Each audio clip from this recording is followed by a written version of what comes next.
peaksin minema arsti juurde. Mis mõttes? No ma ei kuule mitte midagi.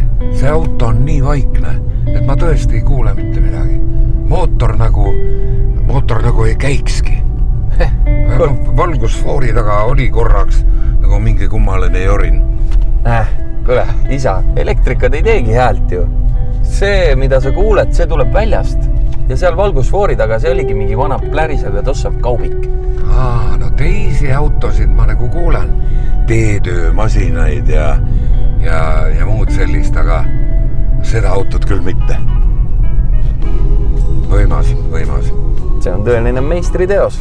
Vaikus on kuldne,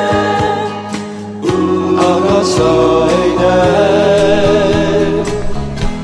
Naudi, kuule, ilusat õhtut.